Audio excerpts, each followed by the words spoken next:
11 ಇಷ್ಟು ಇಂಪ್ರೂವ್ಮೆಂಟ್ ಇರಲಿಲ್ಲ ಜಾತ್ರೆ.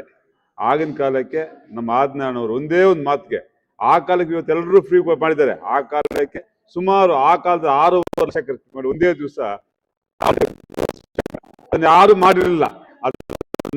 ಆವಣಿ ಜಾತ್ರೆಗೆ 2011-12ರಲ್ಲಿ ಸತತವಾಗಿ ಅನ್ನ ಸಂತರ್ಪಣಾ ಕಾರ್ಯಕ್ರಮ ನನ್ನ ಮೂಲಕ ಮಾಡಿಸಿದ್ರು. ಒಂದೇ ₹1 ಯಾರ ಕೈಯಲ್ಲಿ ಖರ್ಚು ಮಾಡಿಸಿದ್ರೆ ಸತತವಾಗಿ ಮಾಡುವಂತ ಆಜ್ಞಾನ. ಇವತ್ತೆಲ್ಲ ನಾಯಕರು ಹೇಳ್ಬೋದು, ಡಂಗೂರ ಹೊಡಿಬೋದು, ಇನ್ನೊಂದು ಮಾಡ್ಬೋದು. ಆದ್ರೆ ಆಜ್ಞಾನವರು ಆ ಕಾಲಕ್ಕೆ ಅಂದ್ರೆ 15 ವರ್ಷ ಹಿಂದ್ಗಡೆ ಬಂದು ಆವಣಿ ಜಾತ್ರೆ ಮಹಿಮೆ ಗೊತ್ತಿದ್ದು ಅವ್ರು ಖರ್ಚು ಮಾಡಿ ಹೋಗಿರೋಂಥ ವ್ಯಕ್ತಿಗಳು. ಅವ್ರಿಗೆ ದೇವರು ಯಾವತ್ತೂ ಅನುಕೂಲ ಮಾಡ್ತಾರೆ. ನಾವು ಯಾವಾಗಲೂ ಅವ್ರ ಹಿಂದೆ ಇರ್ತೀವಿ.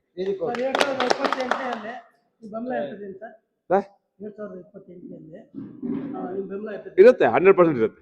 ನಮ್ಮ ಬೆಂಬಲ 100% ಇರುತ್ತೆ. ಆದ್ ನಮ್ಗೆ 100% ಯಾಕೆಂದ್ರೆ ನಮ್ಮ ಮನೆ ಮನುಷ್ಯ ಅವರು. ಯಾಕಂದ್ರೆ ಈ ತಾಲೂಕಲ್ಲಿ ಫಸ್ಟ್ ತಿರುಪತಿ ನಮ್ಗೆ ಅವರು, ಆಮೇಲೆ ಎಲ್ರಿಗೂ ನಾಯಕರಾಗಿರ್ಬೋದು. ಫಸ್ಟ್ ತಿರುಪತಿ ನಮ್ಗೆ ಅವರು.